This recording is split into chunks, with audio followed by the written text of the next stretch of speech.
This podcast is a production of the Brickyard Network. To find out more about our lineup of ceramic podcasts, visit brickyardnetwork.org.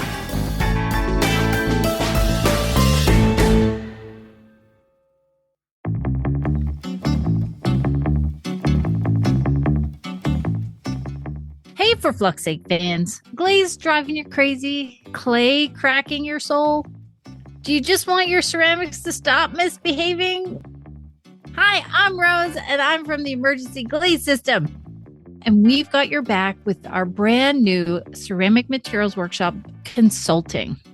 For just $100, you can get 30 minutes with our team of ceramic superheroes, and we'll help you with fixing your glaze and clay disasters, finding material substitutes, decoding ceramic weirdness like pinholes, crazing, exploding pots, you name it. And we'll even help you tap into killer resources like the UMF tools and our online courses. It's fast, it's fun-ish. It might just save your sanity. Snag your session over at ceramicmaterialsworkshop.com.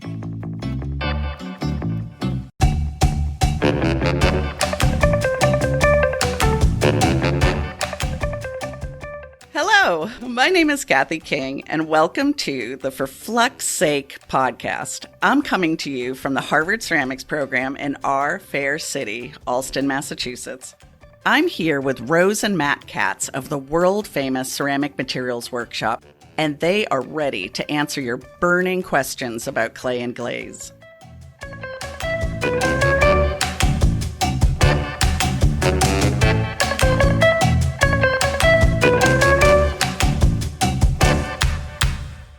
Well, hello, Matt and Rose. Hey, Kathy. Hello, Kathy.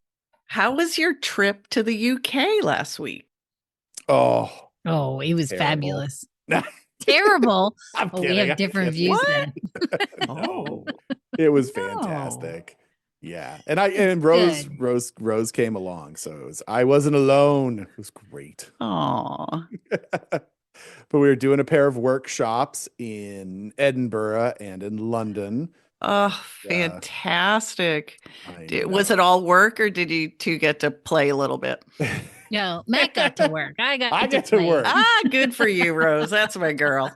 That is the catch. I love Rose dearly, but Rose doesn't do the teaching parts. She doesn't have the public speaking gene. And I as like much. it that way.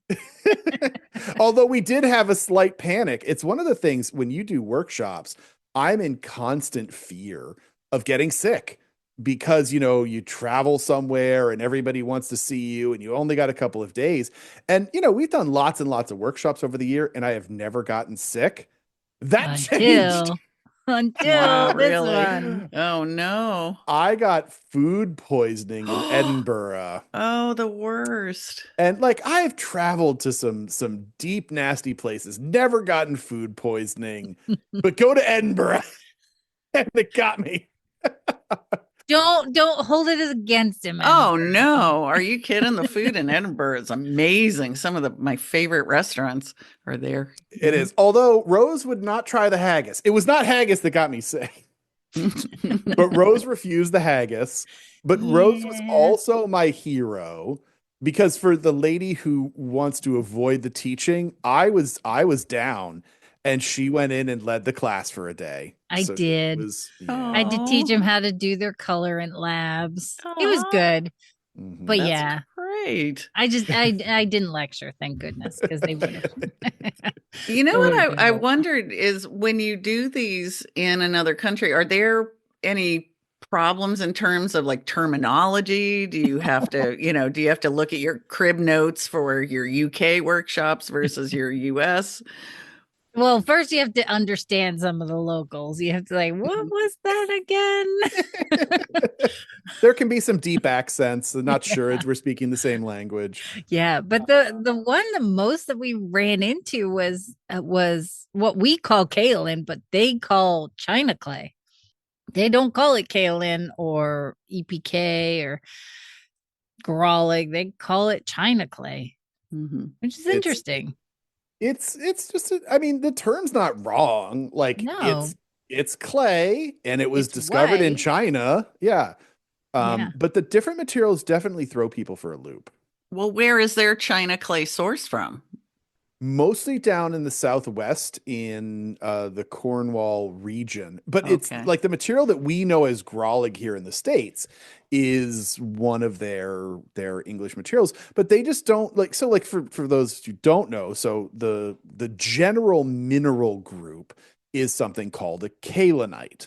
And so kaolinite is the thing that is this particular mineral. Kaolinite was discovered in China near Jingdezhen at a mountain called Galen Mountain, and kaolin is the name that came from that type of mineral. But it's kaolin all over the world. So Except anywhere, in the UK. well, it is still the kaolin. It's still the same thing, but there is just this naming convention thing that the Brits have that they just don't call it kaolin. They call it China clay. Chemically, it's the same thing. Like there are different there's going to be like different chemistry from a mining deposit in Southwest England versus one in Florida, but it's the same basic mineral and it falls within a pretty close parameter. So like if you're in the UK and you're looking at like American glaze recipes on the internet, they're all going to say EPK, but like whatever you have as China clay is fine. But man, convincing people that that is okay is like a challenge sometimes. Like, no, it's fine. And like, it's the other thing that's crazy is like, when we teach a workshop, we have all the recipes that we've done. And so we just go with recipes that I made here in the States and go over to the UK and they're like, is this going to work? And I'm like, I promise it will work because feldspar is feldspar and you might call it China clay and we call it EPK or just kaolin, but they're all the same. And that's the same with whether you're doing workshops or whether you're making glazes anywhere, like every single continent we've been to, and the glazes will always work because it's the same basic minerals everywhere that we go. Now, that said, the UK, there are a couple of bones to pick with the UK in general with their materials. Number one, Cornish stone, or as we call it in the States, Cornwall stone. That's some nonsense garbage. Why? So when we come to the group of materials that we generally call a feldspar, they're a material that provide us with alkali metal fluxes, specifically sodium and potassium. And we're using them because they have a really high concentration. So you get a lot of sodium and potassium in there. Cornish stone is, and we have another material here in the States that people call plastic vitrox, which is basically the same thing, are like just like the worst feldspars in the world. They just don't have very much potassium in them, which means, or sodium and potassium. So it just means they got a ton of silica in them, which kind of just makes them useless from a glaze. Well, too, the cornerstone, like the stuff I always remember, you have to use a mortar and pestle to get it into your glaze. It was awful. Yep. It's like blue and chunky. Yep. Yeah. And then so Rose saw this one, which is the material bone ash, which those of you who see in our social media, so for the vegans, cover your ears for a second. Bone ash is bone ash. One would assume. Yeah. Yeah. It's usually calcined cattle bones. In the States, we just get it as a powder. And over there, it comes as like chunks, like really chunks. Yeah. Like cow chunks? Needs to be calcined a little bit more. That's my new name, Kathy. Cow chunks. Cow chunks. Oh my God, no kidding. Yeah, so like it's weird. And then they have other weird things, like for us, we talk about flint, and for us flint is just plain old silica, but there used to be a rock in the UK that their flint was like silica, but it had like 5% calcium carbonate in it, and it screws everything up. But I do have one bone to pick, and then I'll let this go for because I love the UK. And I will say we basically go there about once a year to do workshops. And I will say, anyone listening, if you are in Wales and you have a studio, hit us up. We haven't done Wales yet. We got an offer for Northern Ireland, but we got to get all 4 of the countries of the UK. So if you're in Wales, let us know. Next time we come, we'll do a workshop in Wales. But the real bone I have to pick with is with the supply companies. Man, get your act together. Because here in the States, we're lucky to be able to buy our Fritz 3134. We know what 3134 is. We know its chemistry. Or 3110. We know its chemistry. Over there, they do some nonsense where they sell their Fritz as high alkaline Frit. And it's just like, what does that mean? Wow, That means really? absolutely nothing. Come on. Yeah. You can do Or that. or calcium borate frit. Like, yeah, okay, I understand like what that is. And like, yeah, the high alkaline frit is probably 3110. But I want to know why you do this, because you all know, like I am all for sunshine as the best disinfectant for our raw materials. Tell us exactly what that frit is, or give it a name that is absolutely relevant to its chemistry. Because like we use 3110 because we know what 3110 is. But you just give me this vague generality of high alkaline frit. That could be a million things. And like my conspiracy theory is that they're trying to keep people buying their material so that people like develop their palate around how high alkaline frit, and then they can't go anywhere else because they've got high alkaline frit and theirs is different. But like, yeah, no, give it a real name. Actually identify its chemistry so that people know what they're working with, because otherwise people can't make the most of their raw materials. And like, I'll call it out, like you're keeping people ignorant on purpose, and that's a huge disservice to the community. Wow. So, I mean, there's lots of beautiful work coming out of the UK. How have they been making do? Coping mechanism, just pure copium. Oh my God. No one is calling you for an additional workshop. I'm going to tell you that right now. No, whales just sit back, just watch. No, they do the best that they can, but it's like, it is a challenge that the supply community is not doing the best possible customer service for the maker community. Wow. And that I would really advocate them doing better. Huh. Well, who knew? Well, apparently everybody in the UK knew, but wow. I'm so sorry. I'm so sorry, UK listeners. Yeah, So we love you. We love you. We love you. Yeah, and we're behind you. Hopefully some suppliers are listening. My goodness. Well, I'm glad you're back with us in any case, because we've got about 5 trillion questions to get through today. So I'm going to hit you with our first one. Okay. You ready? Okay. You ready? You ready? Good. Do it. Okay. So Carol from Minnesota wrote in and asked, is it okay to make bonsai pots that are fully vitrified? Rose. I have no clue about this one.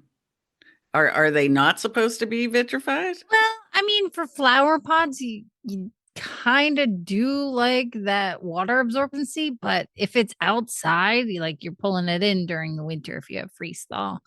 But I mean, why not make them fully vitrified? I would say yes. I mean, then you're taking care of the freeze thaw issue.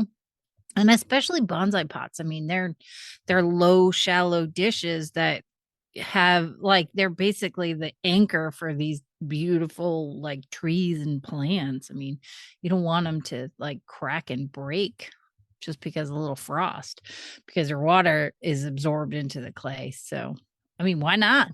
You're the gardener here, Rose. So my question would be, what are you talking about? And do you even have bonsai?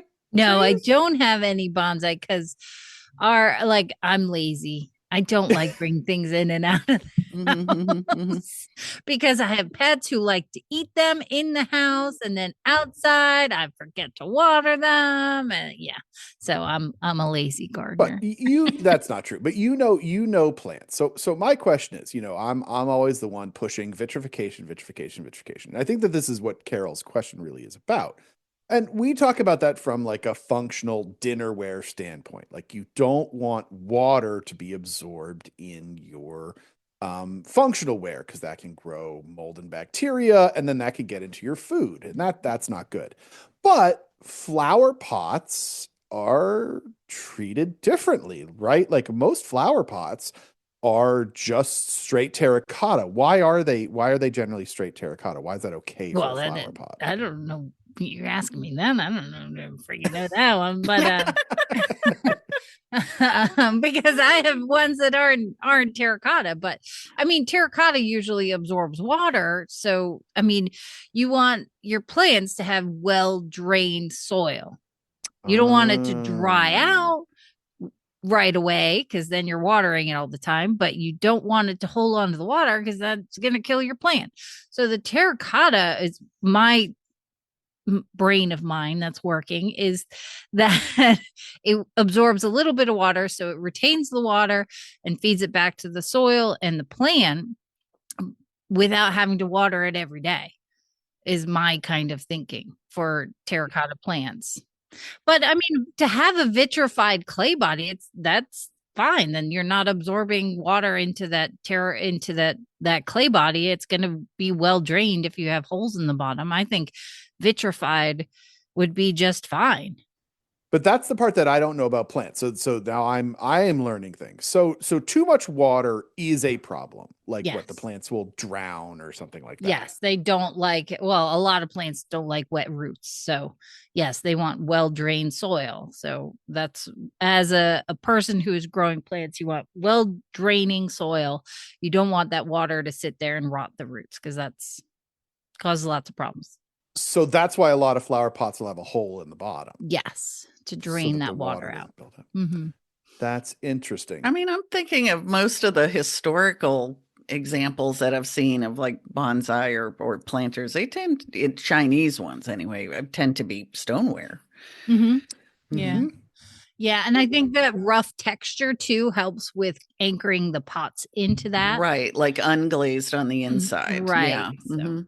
That is definitely something I've seen because there is definitely an interesting subset of students that we have in ceramics that are purely bonsai potters.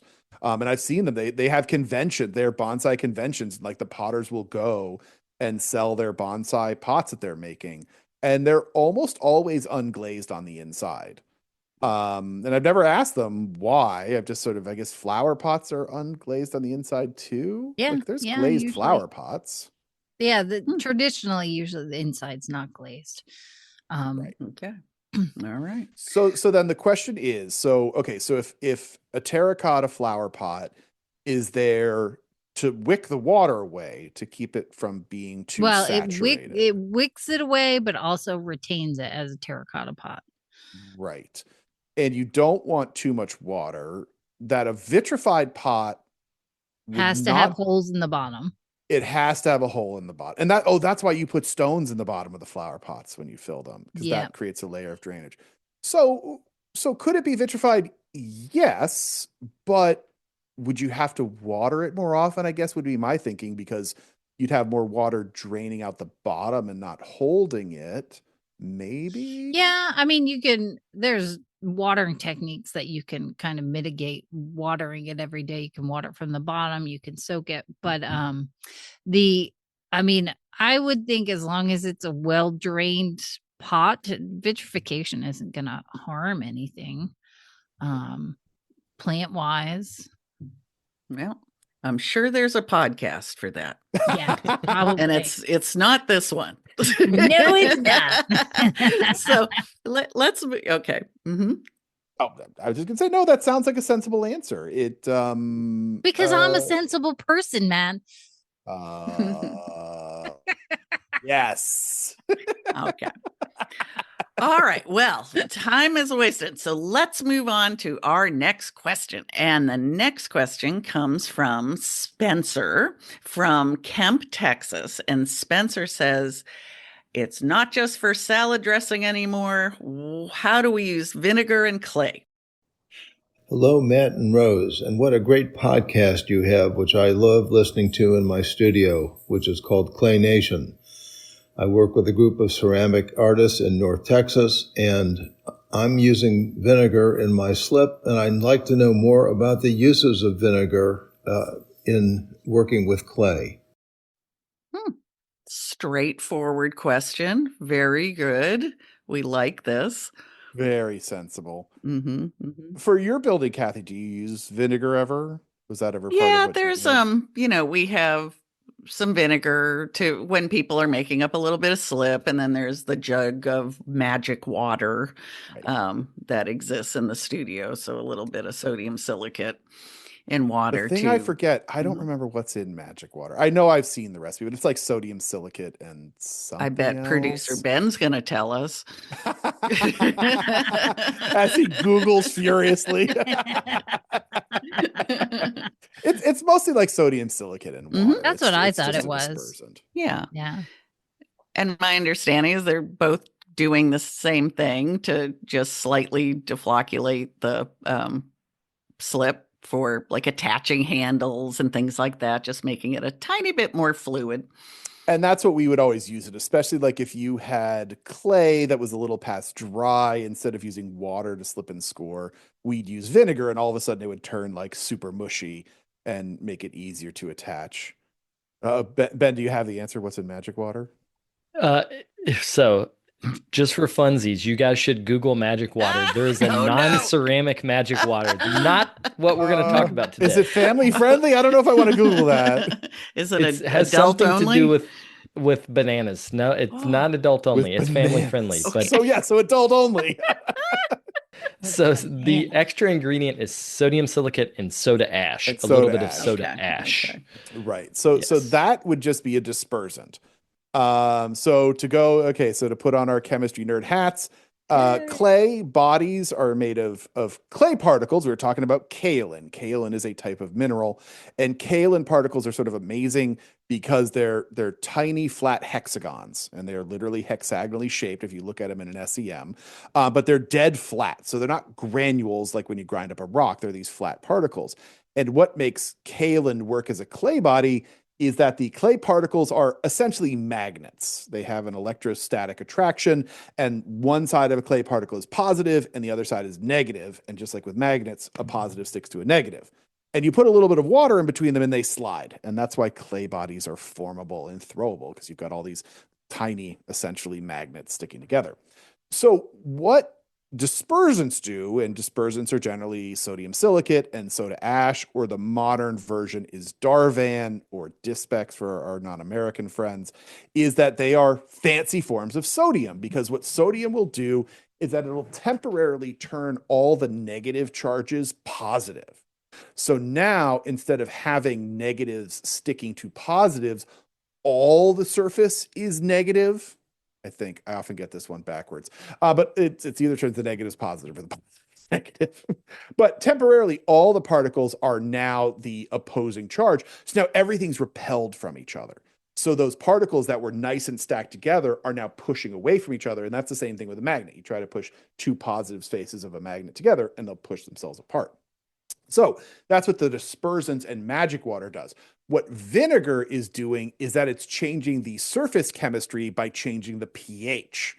Okay, so vinegar is acetic acid, and acetic acid has a pH of 2 to 3. And so by changing the pH of the system, you can also change that particle charge. And so now everything repels itself. So it's basically doing the same thing as magic water.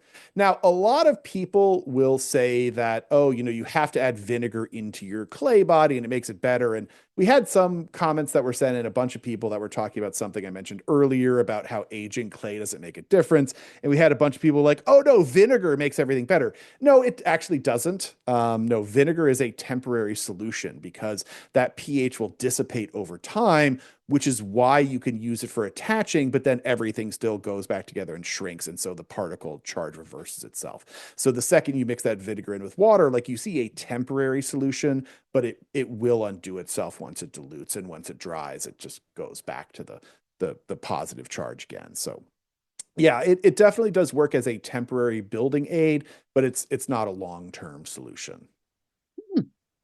Very sorry, nice. I wasn't paying attention. I Googled magic water and it It's weird.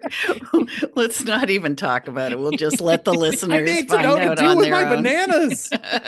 It has to do with it's bananas. jiggly and banana flavor. I don't know Yeah. about this, but so far, I'm here. this is kind of a momentous occasion because you can tell, Rose, that we haven't gotten Matt on like a tear today. Because we're going to the third question. We're going to go to a third question. Oh my goodness. Producer Ben, insert some sort of sound at this moment. I kind of feel like a failure. It's okay. We're good. So our third question comes from Florence from somewhere unknown. And Florence wants to know about mixing clays with different absorption rates. Hi, Kathy, Rose, and Matt. I'm a potter who can't resist trying new clays and working them into my practice of making freeze-tolerant pots. By and large, I only use clays which have an absorption rate of 2% or less. However, I would like to know how mixing similar stoneware clays, all cone 6, will affect overall absorption. For example, Plainsman M370 is listed at 0.5 to 2% at cone 6, while Tucker's Mid-Smooth Stone is sold at 0.5% at cone 6. Can one generally expect the resulting absorption rate to be an average, or can the resulting chemistry throw off absorption so much as to be unreliable without testing? My habit has been to separate everything as much as possible, keeping 2 buckets for each clay body. I keep one for discarded throwing water, and I keep the other for all other reclaim to dry as much as possible, and then I mix and reclaim it as necessary. But this is somewhat untenable long term with 7 clay bodies in the house currently. What are your thoughts? I think that's a lot of clays to manage. Yeah, and a lot of buckets to manage. That's a lot of buckets. Oh, man. Let's take down some of the clay bodies used. That's a good start, Florence. Yeah, edit. Call the herd. I guess the short answer, since we're on question 3, I got to get the short answers, is that if you mix 2 clay bodies together, their chemistry cannot get worse. Okay, so if you've got 2% absorption on one and 0.5% absorption on the other, the absorption will inherently go to the average. So it can't suddenly jump to 3% absorption. That's not how it works. So it will average together what they are doing. That said, it really depends on how you are mixing these clays together, because I have to give a warning that is going to bum a lot of people out. Matt Bummer. I know, Bummer, Matt bums out the ceramics community. Oh, man. On the last episode 104. question, you gotta bum him out on the last question. Yep, absolutely do. All of you who are taking 2 different clays and wedging them together, nope, hard fail. Do not pass go. Do not collect $200. Because you cannot mix those clays together effectively enough to get a good integration between them. And I don't care if you wedge them until you don't see the streaks. You are not combining them well enough, because clay exists on the particulate scale and your eyes cannot see what is really going on. And the problem is you are going to get a lack of homogeneity. So you're still going to have ribbons of those 2 clays internally. And you may like that, like artistically, I'm not arguing that. I'm here for the technical advice, like why clays fail. And you will totally get delamination and inconsistent vitrification and a whole raft of other problems from wedging those clays together. And it will cause you problems, maybe not today, maybe not tomorrow, but for the rest of your life.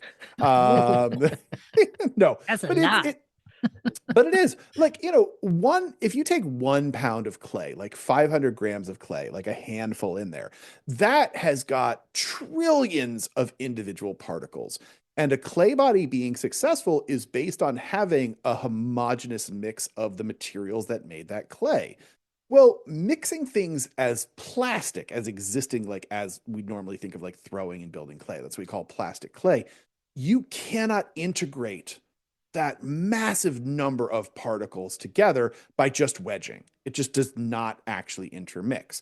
So can you mix 2 clay bodies together? Yes, but you need to take it down to the slaking stage. You need to break it back down to a liquid and then blend the hell of them out of a liquid, because when things are in a liquid state, in a slip, then they have motion in the particles, so they physically can move around each other, and you can actually homogenize them into something new and effective. So if you're just wedging, that's going to lead to problems. But if you slake it and then remix, that will be better. That is a way to effectively do it. And so you do just have to really watch out for that mixing. The one other thing from Florence's question, though, is that I do have to give a warning. You're naming all Canadian clays, so you didn't say where you're from, but it sounds like you're in the frozen north. You mentioned 2% absorption for trying to make freeze thaw bodies, and I got some bad news for you. Yeah. No, and with a side of no. Freeze thaw is an issue because water gets into our clay. And water gets into our clay, and when water freezes, it expands. It becomes physically bigger. Well, inside the clay body, there is nowhere for that water to go. And so when it expands, it puts pressure on the clay in an outward direction, and that will cause fracture. So how do we get around freeze thaw? Well, there are two ways. One, the clay is completely vitrified. And that is, we always talk about on the show, that is clay that has less than 0.5% absorption. That means that 0.5% is even just statistical noise. It's essentially 0% absorption, but the way that we do the test, there's some water that sticks around. So essentially it has to be less than 0.5. And you mentioned a few clays that are like that. Those are fine. That 2% clay, though, that's absorbing the water and it's freezing and it's expanding, and that can lead to failure. Now, there are clays out there, like I'm sure plenty of people are listening and they're like, oh, but how do bricks survive? Right. Well, bricks have what we call a saturation coefficient, that bricks are so porous that the water can actually have room to expand, but you actually need to have a very particular metric. And I won't get into the numbers here because they're kind of boring, but you have to have a saturation coefficient that is less than 78%. So if you've got, that means that the brick is 22% open space and 78% fired clay. And that 22% is enough to allow the water to expand and to not cause a problem. But that's why, like, we started talking about flower pots earlier. Like, I've definitely had flower pots that you leave out over the winter and they shatter. It's because they absorb the water, but they didn't have enough of the free space, that 22% free space for the water to expand to. And so that can be a problem. So 2% might sound good. And I know a lot of places are going to be like, oh no, 2% is fully vitrified. It is not. And it definitely can be a problem that you need to watch out for. So keep those absorption rates low if you're looking for freeze thaw survival. Mm-hmm. Yeah, we have an outdoor kind of visual example where we had a visiting artist who threw this giant pot out of our sculpture body, which is called T1, in our studio. And it has gone through 3 winters now outside, and it is perfect. It's gorgeous, even with water accumulating and freezing in the bottom of it. And then we have one piece that was, we think it was definitely under fired. We know that. And we think it may have been like 8-ish. And it's essentially just slaked away. It's just sitting in a pile of these like shards. So I don't move it because it's such a good example. It wouldn't move. But anyway, so questions read, knowledge delivered, mic drop, people. 3 questions. We did our job today. Everybody. It's like the old days when we first started. I know, right? Get our acts together, people. All right, y'all. Well, till we see each other again. See you later. See ya. Later, Kathy. Well, folks, that's it for this week's episode of For Flux Sake. I'd like to thank the listeners who submitted questions this week. And if you want your question answered on the show, shoot us an email at ForFluxSakePodcast@gmail.com. So join us next time. And when in your studio, remember what Rose always says. Always remember to test, test, test.